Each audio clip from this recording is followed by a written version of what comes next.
Welcome back to Superbly Said, Advanced English Vocabulary and Phrases.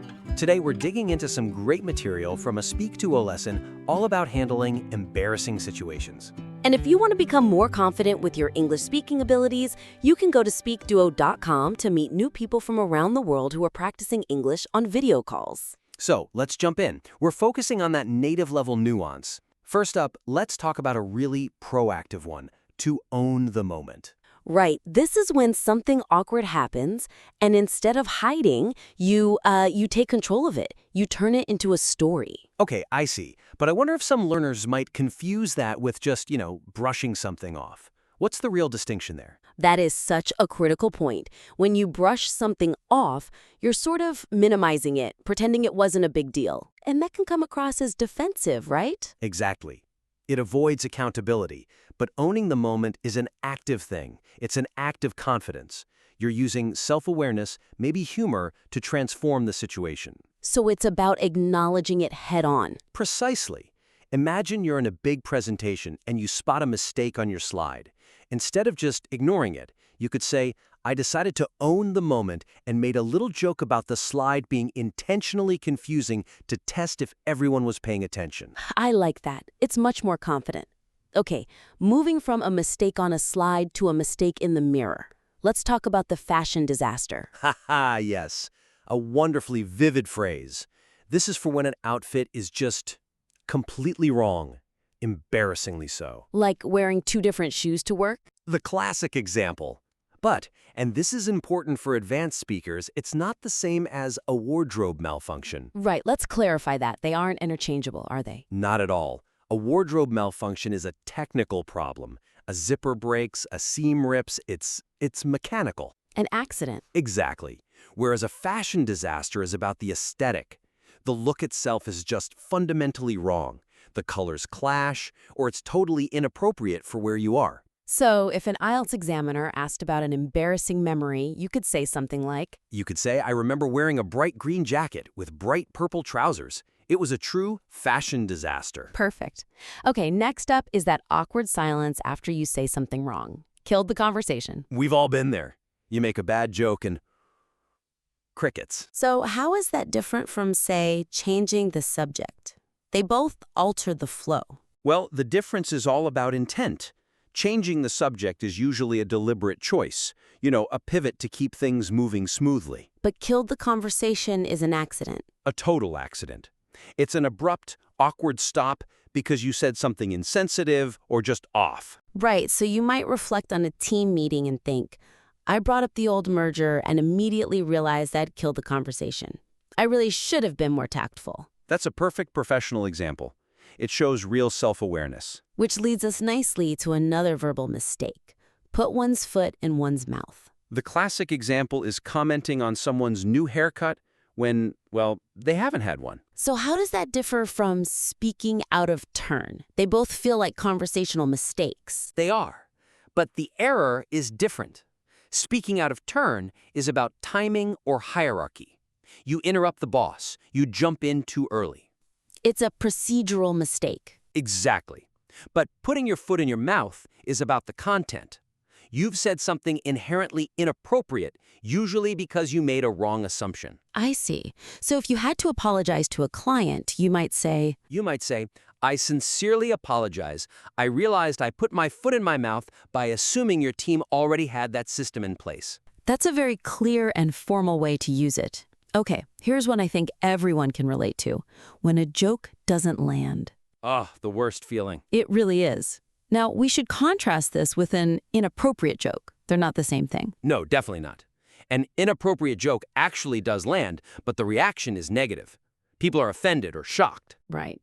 But when a joke doesn't land, the reaction is nothing, just silence or confusion. The failure is that it wasn't funny. The intent wasn't bad, just the execution. Precisely. So in a team meeting, you could say, I tried to use a pun to lighten the mood, but based on the silence, I think that joke definitely didn't land. And you'd probably follow that up by owning the moment. See how they connect?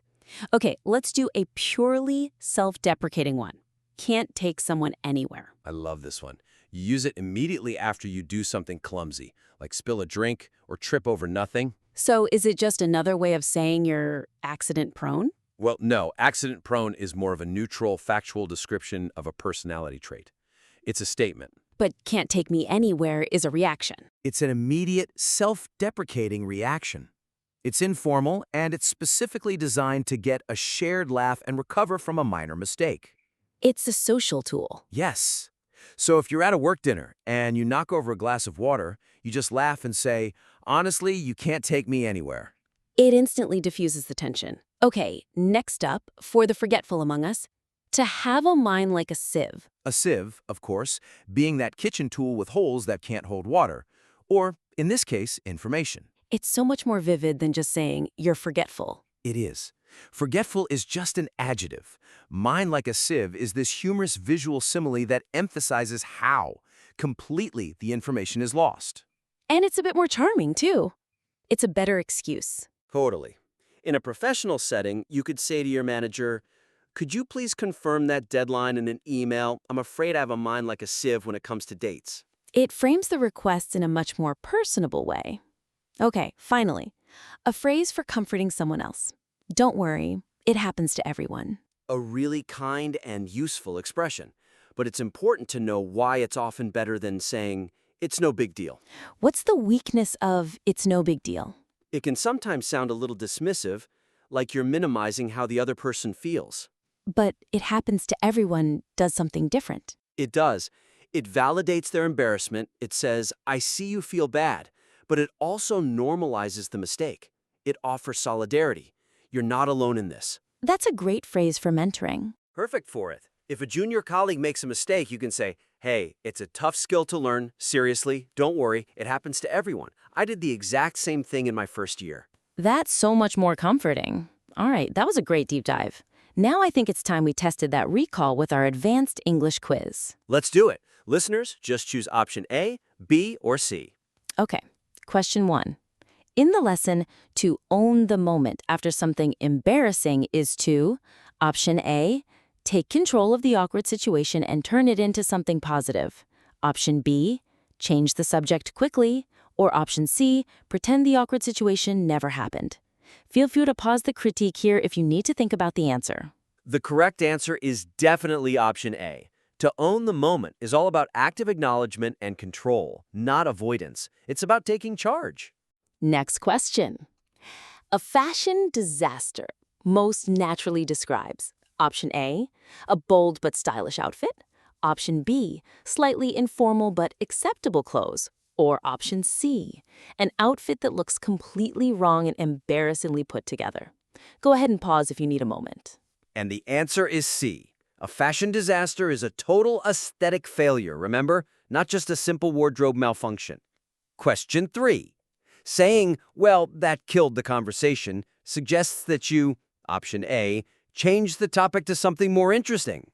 Option B, said something that made everyone fall silent and uncomfortable. Or option C, told an engaging story. Feel free to pause here. Yep, the answer here is B.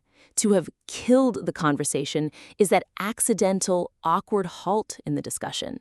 It's not a deliberate, smooth pivot. All right, number 4.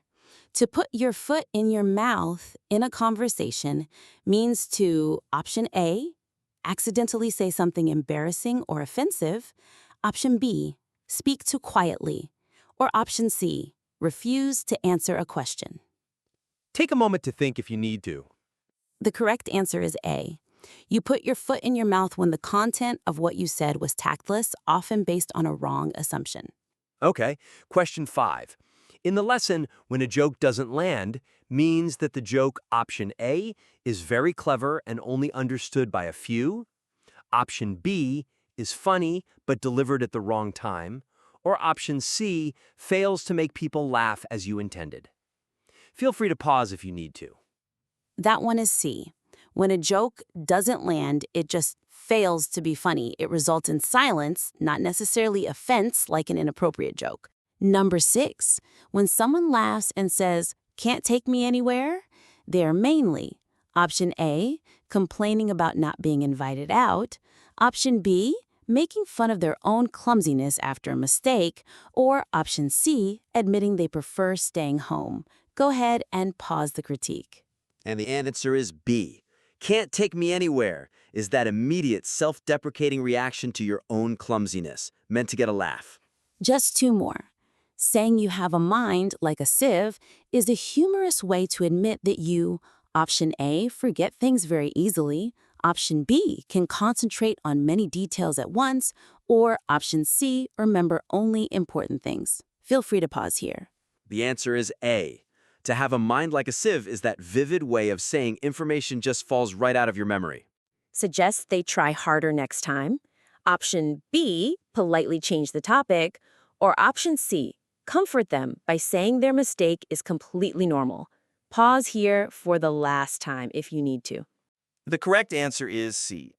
This phrase is all about comfort and solidarity, validating someone's feelings while normalizing their mistake.